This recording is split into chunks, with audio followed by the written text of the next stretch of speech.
My name's Mark O'Connor, and you are viewing me at my string camp in Boston at the Berklee College of Music.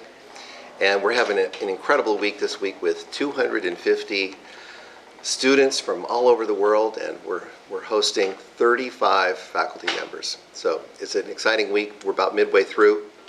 And if you were walking around the streets in Boston here, you'll probably see a lot of these. This is my violin, and I've been playing this probably about a year and a half, and I've had it for about 10 years. I used it as my second violin for a long time, and it kind of graduated up to first place spot. This is a new modern-made violin. It was made in the state of Maine by Jonathan Cooper, and it was made in 2002. I acquired it in 2003 actually at one of my string camps in San Diego, California. It was just, the varnish was almost, completely wet almost when I first saw it, and I tried a few things on it, and it spoke to me right away. And I asked the maker, who was visiting, and who's a friend of mine actually, Jonathan Cooper, who I've actually known for many years, that if this violin was taken, if this was spoken for, was it made for someone else? He said, no, I just made it. Wanted to dedicate a violin to Stefan Grappelli, who happens to be one of the greatest violinists in jazz music and probably music history. And he also happens to be a teacher and mentor of mine. So I thought, how fantastic. And then I played a few more notes on it again, and it reminded me of Stefan a little bit. I played with Stefan Grappelli when I was 17 and 18 years old, and played guitar in his group, and then also played double violin pieces with him on stage, including major halls like Carnegie Hall, and actually right here at the Berklee Music Center we performed that year, 1979.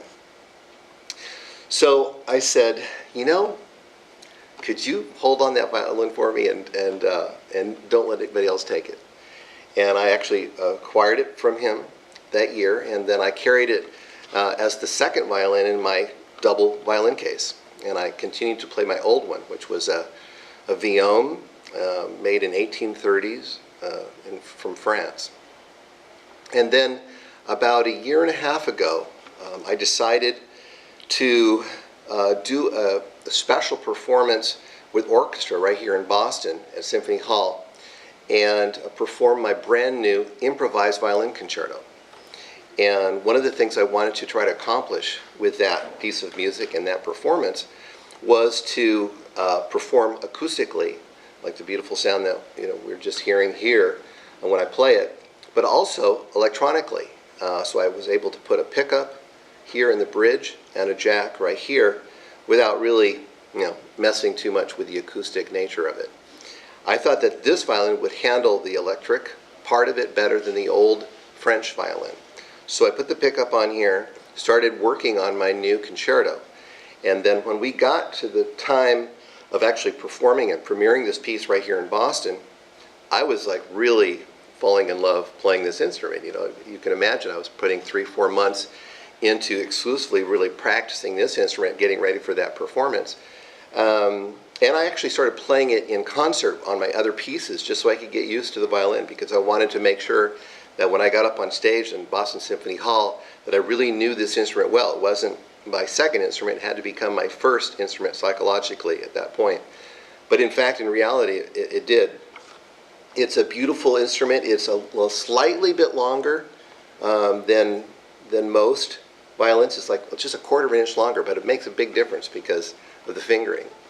It's like all violins, it's made of beautiful curly maple on the back and sides, spruce on the top, and it's just a gorgeous, gorgeous instrument. And the amazing thing about it, especially for young people and students, is that this doesn't cost an arm and a leg to get. You could have a world-class violin and not have to, break the bank and sell your home or sell your parents' home to get one. And that's a great message that makers are currently creating violins of this caliber, that people like me are on major stages performing on them. So we don't have to have one of those old chestnuts all the time. And that's really a great message to take to young people, is that these are still affordable, and they're brand new, and they'll grow in value as time goes on. You know, this is handmade, beautiful craftsmanship. The wood is amazing. And there's an inscription here inside the F-hole where it says, Jonathan Cooper made this in 2002, and it is dedicated to my teacher, Stefan Grappelli.